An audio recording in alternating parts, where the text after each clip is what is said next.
There we go. I had a great fear yesterday that I didn't record, but I recorded somewhere else. So I dug around and found it. Anyway, great. And welcome to everyone. This is day 2 of our From Chaos to Calm challenge. And hopefully you all are finding a little bit more peace, using your breath, and taking some really focused time to be more aware of what's going on. I'm looking forward to today and moving forward with you each day with just a little bit of a different focus. So I thought today that I did send out a little tiny video on the Nadi Shodhana, which is the left-right alternate nostril breathing. And I thought we would just do a little bit of that just to start. And I've got the video right here. So in case people weren't able to do it, you can watch the video and practice. And we're going to do just the basic. We're not going to try to hold for certain counts. We're just going to be inhaling and exhaling through alternate nostrils.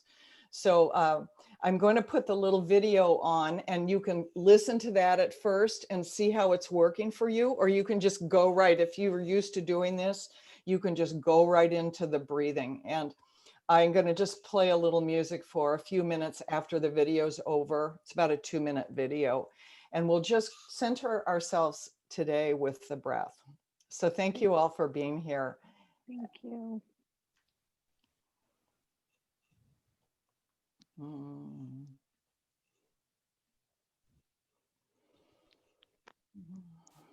I'm going to just make sure everybody's muted here. There we go. Sherry's not muted. There we go. Okay. Welcome to our new Shri Shri Yoga session. Today, we will learn the alternate nostril breathing technique, or the Nadi Shodhana Pranayam. Sit comfortably with your spine erect and shoulders relaxed. Place your left hand on your knee, palm open to the sky, and gently bring the tips of the index finger and thumb in contact with each other. With the right hand, control the flow of breath through the nostrils. Place the index and middle finger on your forehead between the eyebrows. Place the little finger and ring finger gently on the left nostril, placing the thumb on the right. Press your thumb down and breathe out gently through the left nostril. Then breathe in from the left nostril and breathe out from the right. Breathe in from the right nostril and exhale from the left. You have just completed 1 round of Nadi Shodhana Pranayam.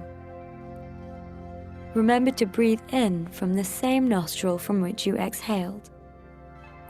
It's important to take long, deep breaths in without forcing or putting effort, as if you were smelling the fragrance of a flower.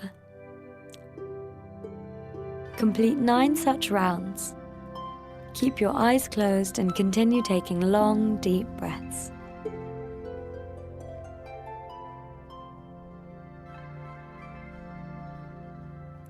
You can practice this breathing technique 2 to 3 times a day. Nadi Shodhana Pranayam pauses the chatter that goes on in the mind. Do a 10-minute meditation after doing this pranayam and keep this beautiful feeling of peace and calm with you through the day.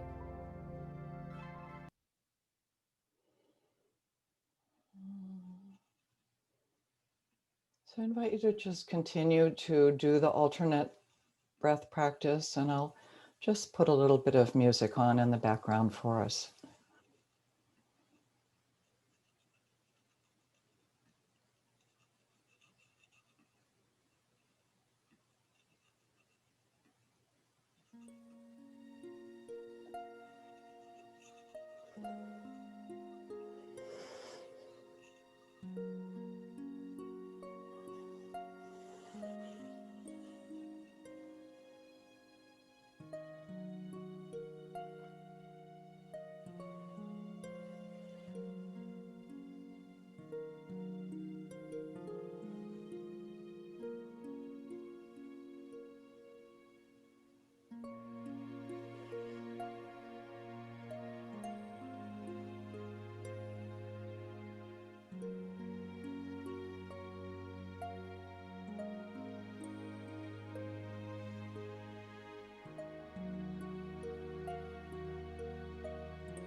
We'll complete one more cycle of the alternate nostril breathing and gently relax your hands. And just keep your eyes closed for a moment. Notice the body.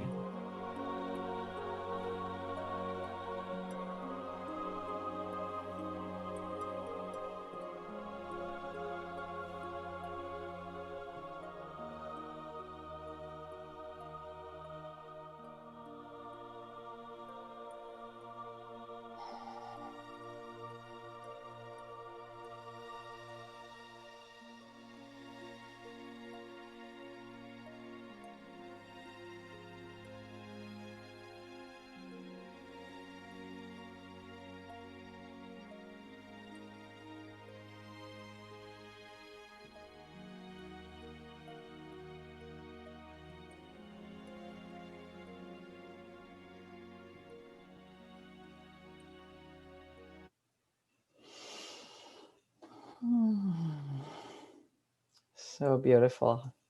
Very relaxing to do Nadi Shodhana breathing.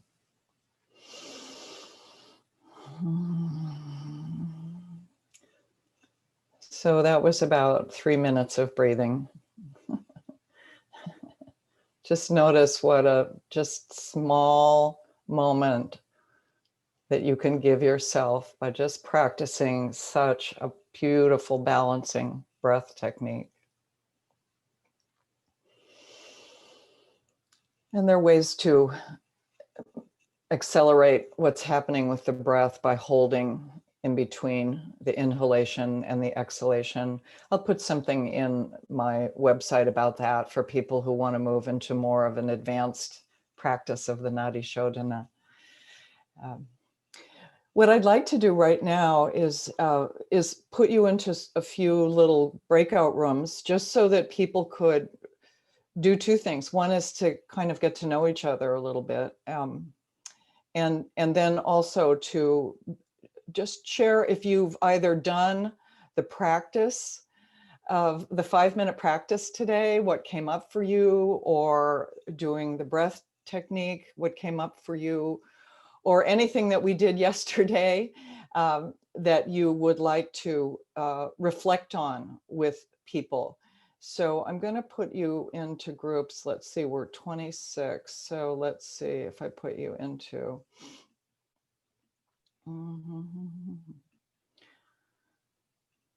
So mostly you'll just be 2. There might be one group where there are 3 in a group. And once we go in, you'll have 4 or 5 minutes, and then you'll see across the top of the screen, you've got 1 minute to kind of wrap up.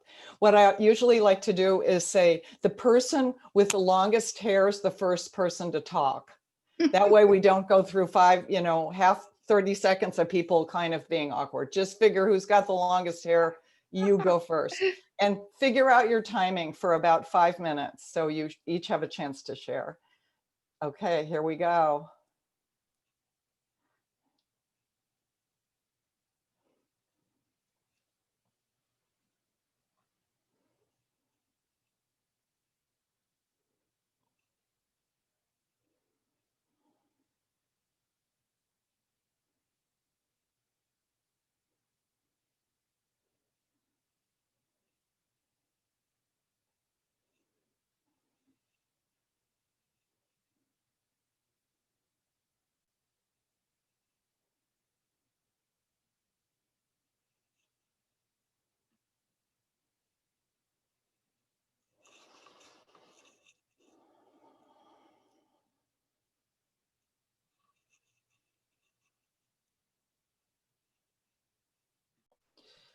So thank you all for being here, day 2. So I wanted to focus, hopefully many of you have had an opportunity to look at the video that I sent out last night. My plan is to kind of try to get the video out by mid to late afternoon for you, because I know the time for people in the East Coast, you're already getting ready to go to bed, but you've got the morning where those of us who are getting up in the West Coast don't have that. So I wanted to, part of what I'm doing that's been really fun for me is I'm sharing a lot of different teachings and trying to integrate for us in a way that really you'll find something that resonates for you, hopefully, and maybe not everything, but there'll be 1 or 2 things over the 5 days that will be a great takeaway for you. Maybe a practice that you'll be able to use regularly, or again, an awareness of what's going on internally for you, or a deeper connection for yourself, connection to yourself, connection to those around you, and also connection to your divine or source consciousness.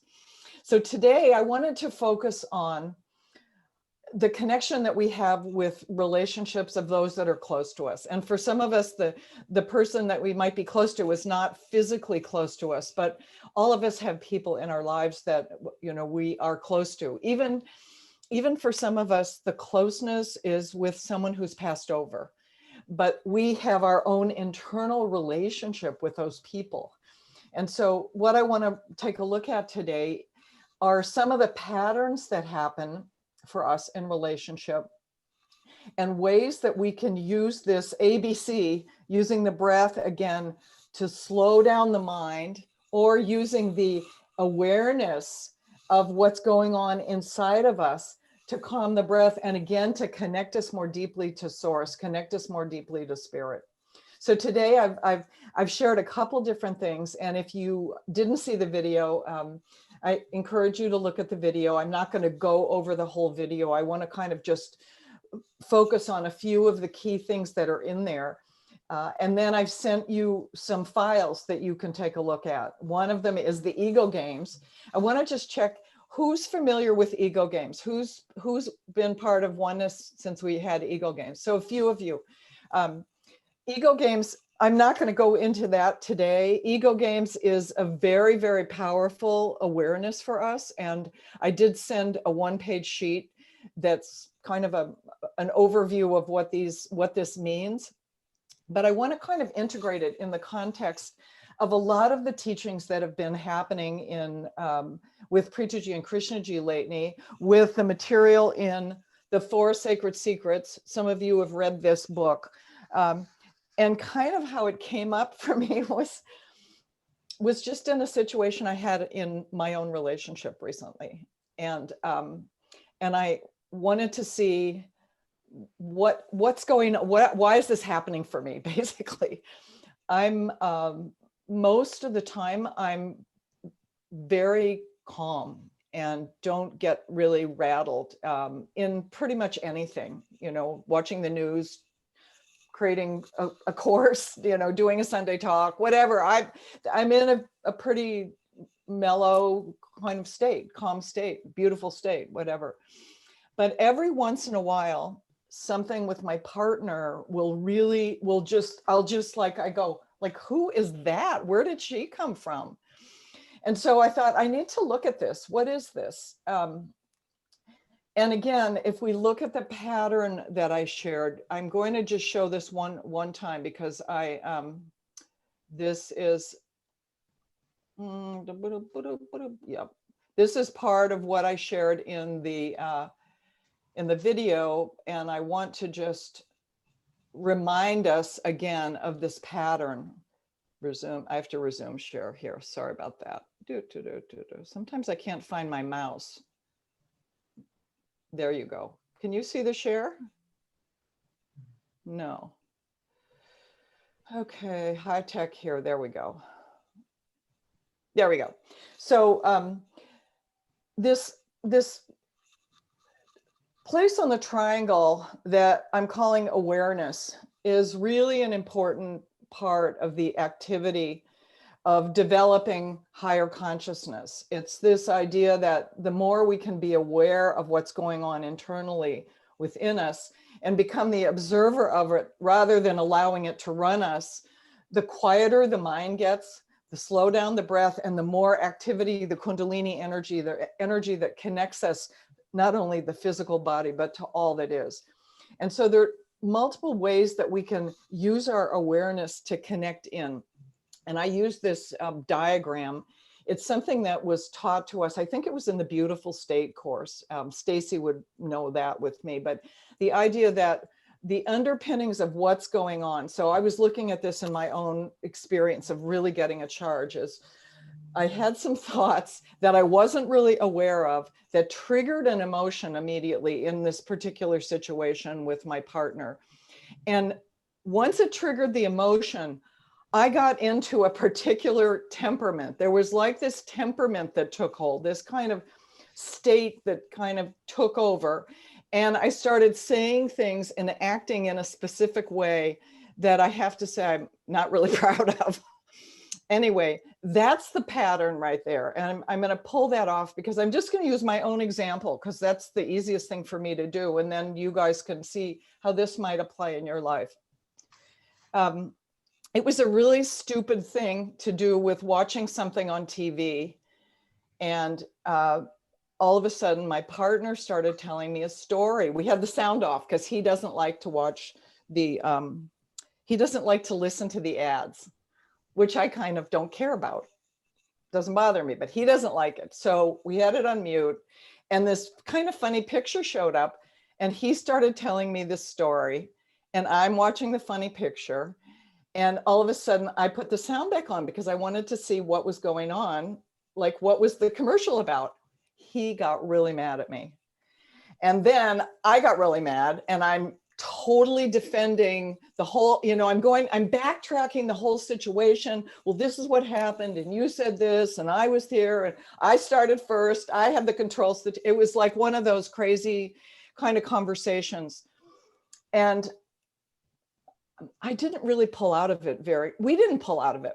I could feel that little, how when you get in that kind of a place with somebody, am I the only one you feel that where No. you just, you're just not ready to give in. Yeah. And you just don't want to give in. So actually it took me till yesterday when I was working on this class to kind of roll myself back and go, oh, I was playing one of my ego games. I was playing my ego games. I would play it often by defending myself. But in this case, my ego game was all about, I am right. Don't you see that it was this, and this that caused it? And I am right and you are wrong.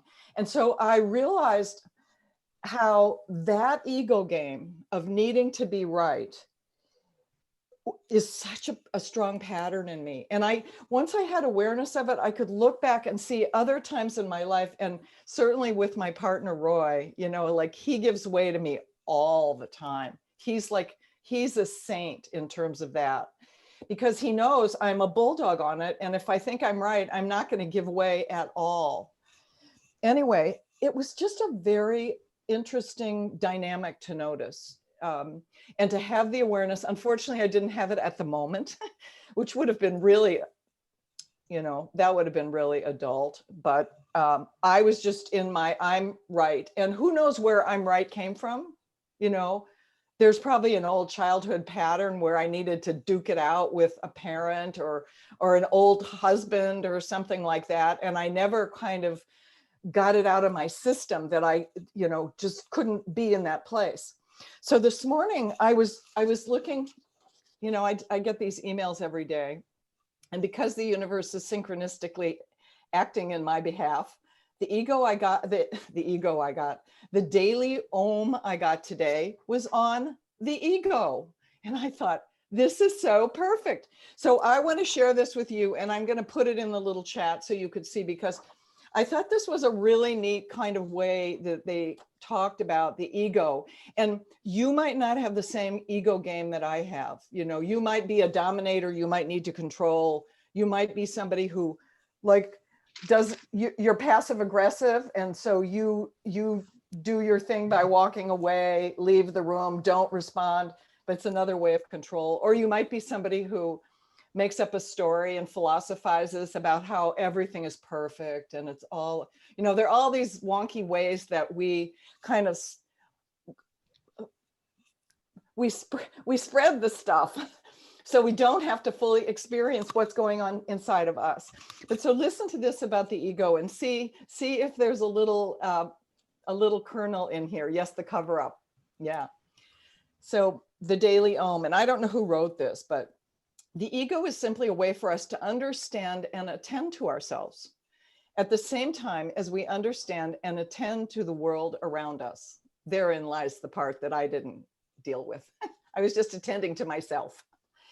So in most spiritual circles, the ego gets a pretty bad rap, right? We know that. The reason for this is that the ego, to some extent, is the principle in our psyches that separates us from one another, while the spiritual part of us is the principle that actually shows us that there is no separation, that no separation exists. Sometimes the ego is depicted as the most demonic figure that keeps us from realizing our true nature. But at its most basic, the ego is simply a tool that helps us organize the various aspects of our personality so that we can function in the world. In this sense, the ego is simply a way for us to understand and to attend to ourselves at the same time as we understand and attend to the world around us. So we could see the ego as a tool to kind of navigate ourselves in the world. Perhaps the problem is that the ego sometimes gets out of control. Ego games run riot. This happens when the higher self loses control. Then the psyche falls under the leadership of the ego, an entity that was never meant to lead.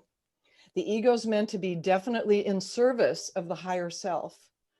When this relationship is functioning, the ego is a useful intermediary, representing the whole self, but not thinking that it is the whole self.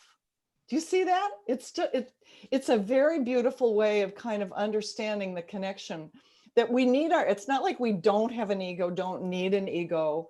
That ego is an important thing. We know, we learn about who we are. You know, for me, I'm learning a little bit more about myself in that. But rather than do what Krishnamurti talks about, which is this obsessive self-centric thinking where we think it's the ego, what I need is the only thing that's important in the world. It's a way for us to understand how we show up and also how other people show up. The final paragraph here is, as long as we're in touch with our higher selves, higher consciousness, source consciousness, the divine, our egos are not a threat.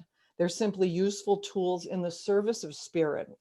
We keep our egos in check when we continually nurture our awareness of who we really are. And then our egos are free to serve without trying ineffectually to rule. It's healthy to have an ego, but like all things in life, egos function best when it's in balance and harmony with your whole and your higher self. So I thought that was a really beautiful awareness. And I'm sending you out the information on the ego games, because I think it's really important as we work on this movement out of chaos and confusion, defining it often as inner conflict. There's inner conflict going on. We're not happy with something. We're not happy with the world outside. We're not happy with our partner. Ultimately, there's a disconnection inside of ourselves, a conflict going on inside ourselves. And when we can begin to see the role that the ego is playing, that part that wants to make us so separate from the other, it really can help us to reconnect then. To reconnect, because in seeing that, and I'm just speak from my own experience, in seeing how I needed to be right and how I just took this stand and what a disconnection it created in my relationship momentarily. I mean, it didn't last, but I can see now that when that comes up again, I have an awareness, oh, you know, that's that part of me that just needs to be right, that thinks it's got the only way, my way or the highway, without then expanding my awareness to see, you know, what does my partner need? What is my partner looking for? What's the bigger field that's going on here? So I'm going to stop talking and see if anybody has anything they'd like to share about this, because I am sending out the ego piece is in the website. I've already put it in there. I put it in last night. So the game ego games. But Dawn, did you want to share something? You want to open up? Great. I've been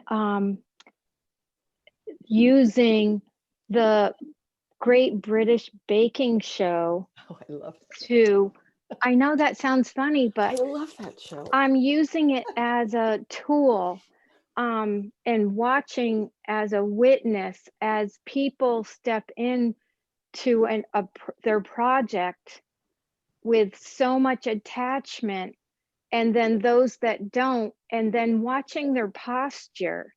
And you can, I resonate with the people who easily move into disappointment and then come back to remembering where they are and how they're connected to all of them, as opposed to the ones that shrink. It's such a tool for me to witness this, um and remember that for myself too. So that's what I That's wanted to so great. share. That's so great. Yeah, because we can see it in other people. It's one of the reasons, Kumar's always saying he loves to have people share because we do learn from other people. That's super, super. That's a great show. I love that show. So Diana wanted to share. Please open your mic.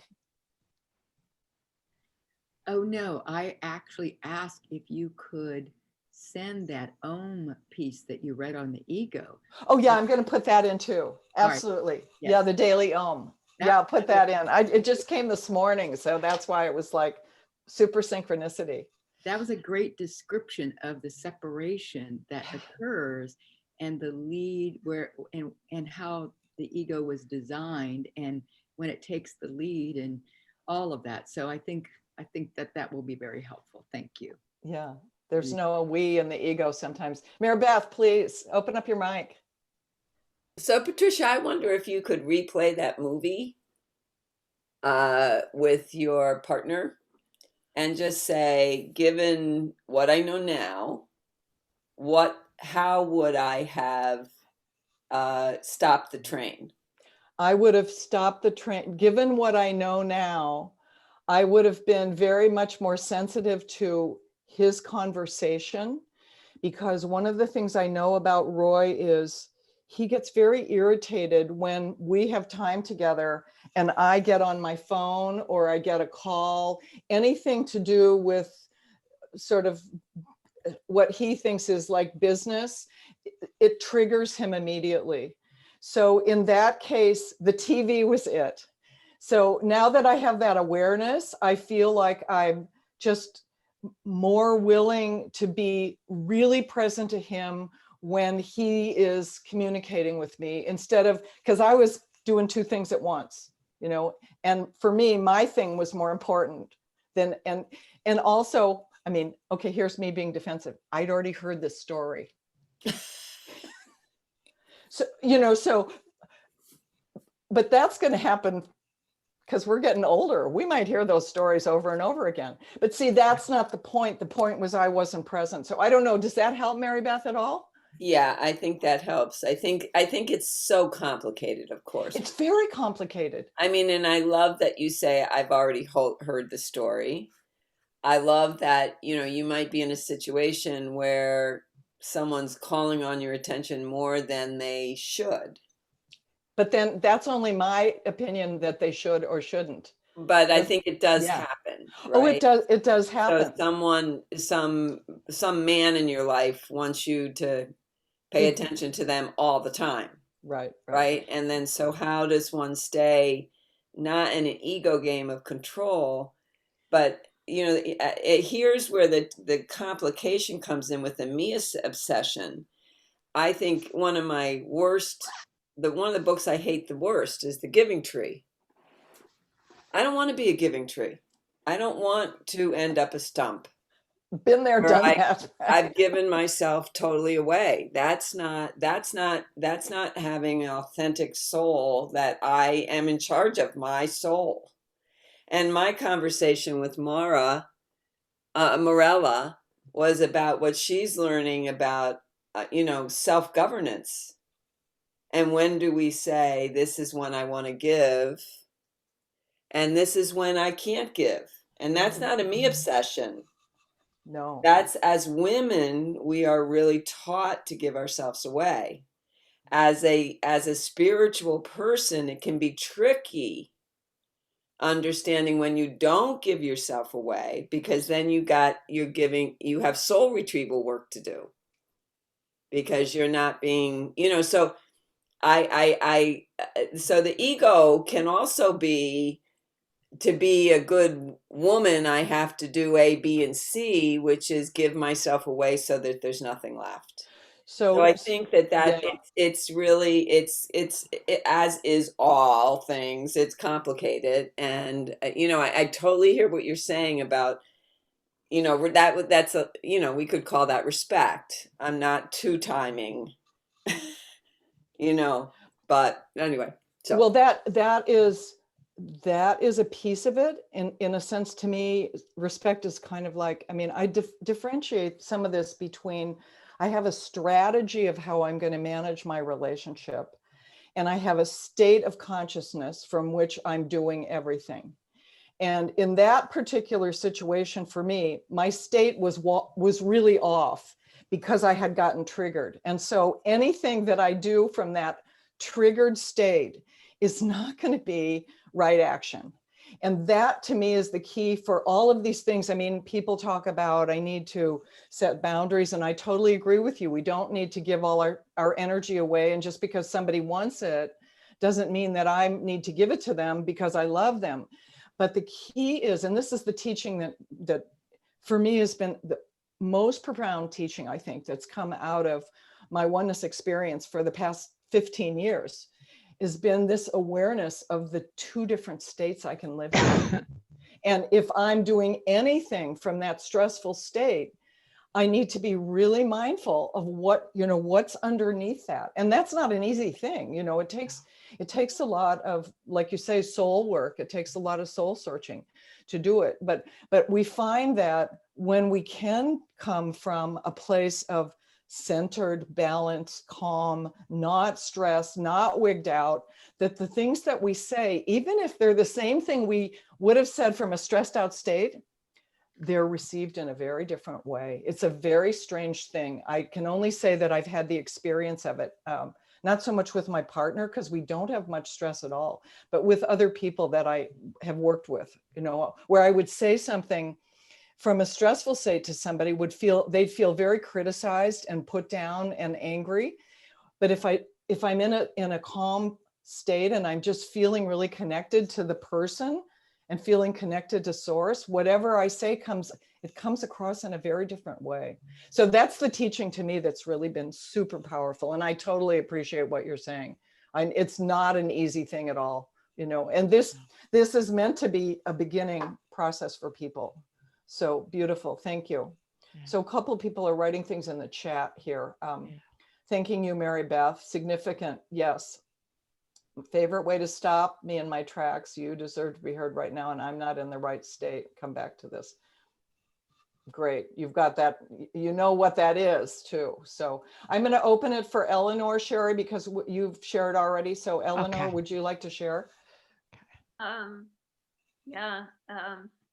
So this started Sunday with the CREATE course, which is the new form that the Golden Age movement is doing. Can you speak a little bit louder? I think I have, there we go. Okay, can you hear me now? That's better. Yes, thank you. Okay, so this started this Sunday with the CREATE course. That is the way the Golden Age movement, they've stopped doing their long form day-long course, and it's now 3 hours. And it was an extended teaching on interdependence and gratitude. And they were showing a video on illustrating non-compassion. And there's this little boy who has a stutter and allergic reactions, and his parents are definitely not being compassionate towards him. The mother screams at him to not stutter, and the father is busy, and then the little boy is telling the father that he's so upset today because the kids tease him about his funny name, and the name is Lincoln. And that, and it was a very absorbing video, where you feel for this kid. And I had years ago, a student named Lincoln who was just a pest, intolerable, scary, and I would try everything I could to, and it turned out he had been diagnosed as paranoid schizophrenic, but I had related to, I had not been eventually sympathetic at all. And just the fact that I had not been compassionate, I had never seen things from his point of view. And I just melted down, and I began realizing that, so I'd been very busy working on the election in Georgia and calling people, and was I really relating to them as people, or just trying to get them to vote the way, or to vote, and so it just absolutely got me. And it kind of morphed into, did I relate to anything? Even a perception, even, this feeling of disconnect was just so visible in every sense, vision, hearing things, tasting. And then the magic happened of, not right then, but of, oh, yes, I'm going to relate to such and such. And there'd be this, suddenly just even looking at my floor was, I mean, it's a nice floor, it's wood. And that, and thinking, did it need to be cleaned or not? There'd be this wonderful realness of connection with the floor, in which the questions and complications just aren't there. And it comes and goes. Mostly I forget, but it's still available at times, and it's just a whole different world. So I think that's the kind of thing that this is trying to talk about. Beautiful. Thanks, Eleanor. Thank you. Kathleen, thank you for coming back. I think I, by mistake, popped your video off. I didn't mean to. It's all good. So anyone else have any insights that you'd like to share? Mary Delvecchio, you want to open your mic there? This really helps me to see challenging relationships are with my daughters, as far as staying connected to presence when we're talking, because every once in a while, unconsciously, something blurts out. And I think, oh, where did that come from? Some distant past. So this is where my work is, definitely. And they are my greatest teachers. So thank you. Yeah, beautiful. Thanks, Mary. So Sherry, I see you have your hand up. You want to unmute? Sorry, I never took it down. I had it up before. Do we have time or not? Because I could save it. Can't hear you well. Oh, can you hear me now? Yes. Okay. Do we have time? Because I thought I thought I had muted. I thought I had taken my hand down. I guess I just had a question. If we have time. Well, what's your question? Okay. Is it okay to sometimes, I mean, you mentioned earlier, sometimes being passive aggressive and walking away, from a relationship? Are there times when, if you walk away from a relationship in serenity, knowing that's not going to work, that that isn't passive aggressive and that that's okay, and that we can choose who to have relationships with and who not to? I think we have to do that. I mean, we can't engage in every relationship that wants to have a relationship with us. Again, I think it's all about the state we're in. If we need to walk away and we're doing it from a state of connection, and we know we've connected in with our divine and we're really getting guidance that this is not the right relationship for us, then what we're acting from is not really from that disconnected ego state at all. So it's not, you're not playing the ego game if you're acting from that place. But if it's that, it's those automatic patterns. To me, that's what the ego game material and the awareness of that is so powerful, because we start to see those patterns that have been automatic for us in our life, and if you look at relationships that have broken over time, in your life, if you've, been divorced or whatever, and you can look back and see some of those patterns, you see your part in them, instead of just like, for me, I always just blame my ex-husbands. That was just the way to not have to deal with what was going on inside. So I think it's just very powerful for us to feel the connection that we have within ourselves and to see more deeply who we are. That's basically the idea here. So if there are no more questions or any more comments, what I'd love to do is, there are a lot of Diksha givers here. I'd love to have us all give each other Diksha, if you guys are up for that, because it's just a way to really anchor in some super powerful love connection, that heart connection that Vicki was talking about, Kathleen and Ellen, and just the way that we can connect in with women and support each other. It's so, so powerful. So if you're up for that, and if you're not a Diksha giver, you can just bask in the receiving, or if you are a giver and you don't want to do it, you just want to sit and receive Diksha, let's just go for it. And I'm going to assume that at whatever level you did a meditation today, you have made a connection with the presence of the divine.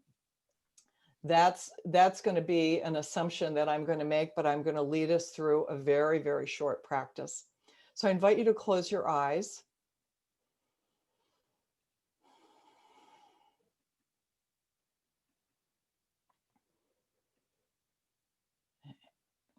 And holding the connection that you have with the divine in your heart.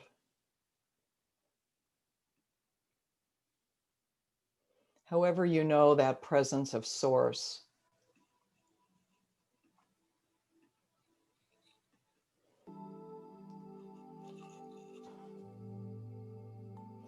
Feel the grace and the gift that you've been given to offer this phenomenon of Diksha. Connecting in with the presence of the divine and the compassion of the divine. Compassion that feels and knows that love and peace and grace and oneness, connection, are the powerful energies of the universe. And as you feel that deep connection with the divine,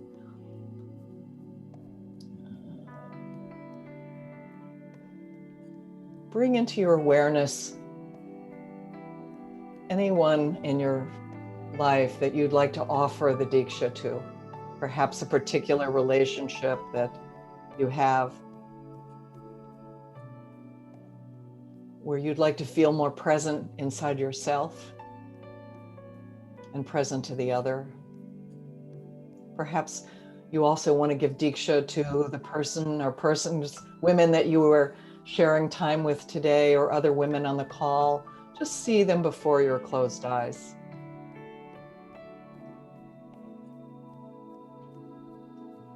And as you offer the grace and the blessing of the Diksha, see the golden orb, that symbol of the presence of higher consciousness, of source, of the divine. See it gently entering into the head at the crown of each one and settling in their heart as you offer the grace and the power of Diksha.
And take a moment and either intentionally or physically, by placing your hands on your own head, give yourself the Diksha blessing.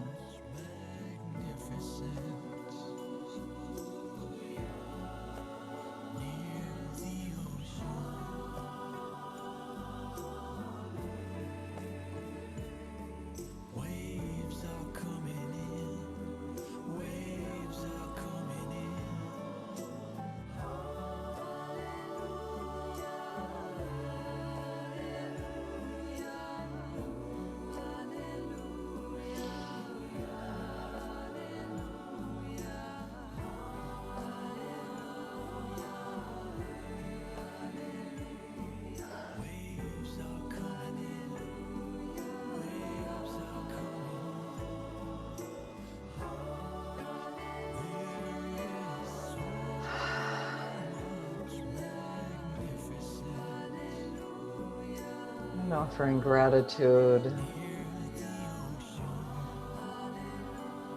feeling the blessing and the bliss of the Diksha.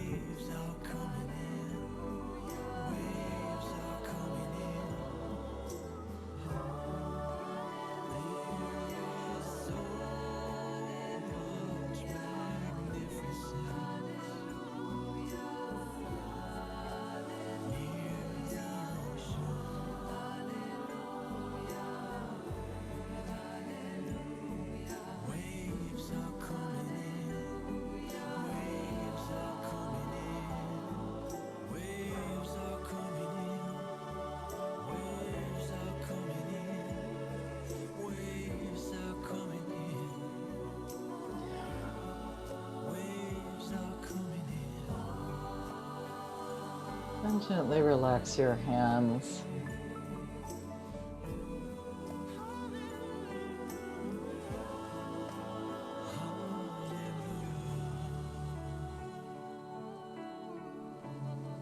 Find a gentle smile. Just feeling the grace, the gift, the blessings of sharing this time together.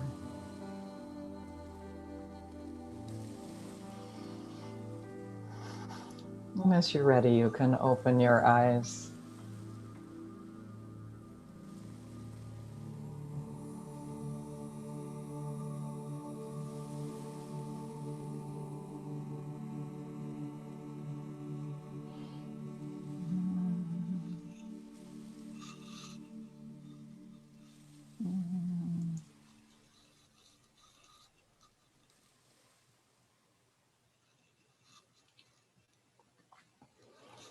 Well, thank you all.